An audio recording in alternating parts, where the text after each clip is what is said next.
बोली श्री सीताराम जी सरकार की।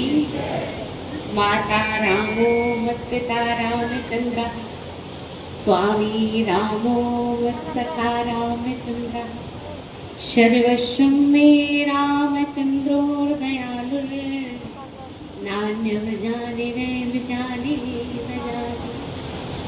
भगवान के श्री चरणों में प्रणाम करते हुए व्यासपीठ पर विराजमान, जिनके हृदय में स्वयं श्री राम विराजमान हो और भगवान की ही कृपा से जो हृदय में बैठकर ठाकुर जी ही गुरुशराय में गुरुओं की सराय है, भगवान ही कथा अपनी वाणी से भगवान माध्यम बनाए हैं पूज्य महाराज जी को, लेकिन भगवान ही बोल रहे हैं।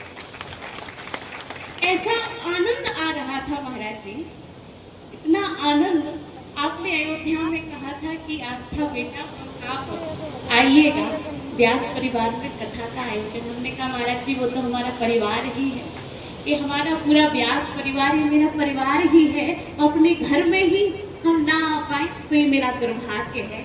इसलिए समय निकाल करके महाराज जी कल से कथा में जाना है, तो आज ही समय निकाल करके आपकी वाणी को सुना, बड़ा आनंद आया। और अगर बंगरी बंगरा में श्री राम महायज्ञ जो छोटे महाराज सरकार की बलराम दास छावनी सरकार पधारने की सूचना प्राप्त होगी हमारे आदरणीय चाचा जी को, तो उनकी कृपा से अगर अप डाउन का सिस्टम रहा तो हम भी पूरी दिन यहाँ कथा में आनंद लेने के लिए जरूर आएंगे।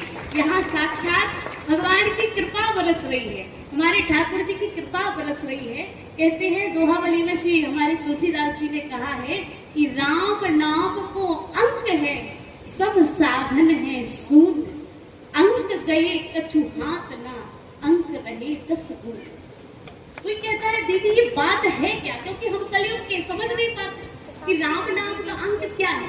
तो मेरा निवेदन है कि आपके बैंक में लाखों करोड़ों की संपत्ति भरी पड़ी है, और उन लाखों करोड़ों को जब आप लिखेंगे तो आप अंक लिखेंगे, फिर जीरो बढ़ाएंगे।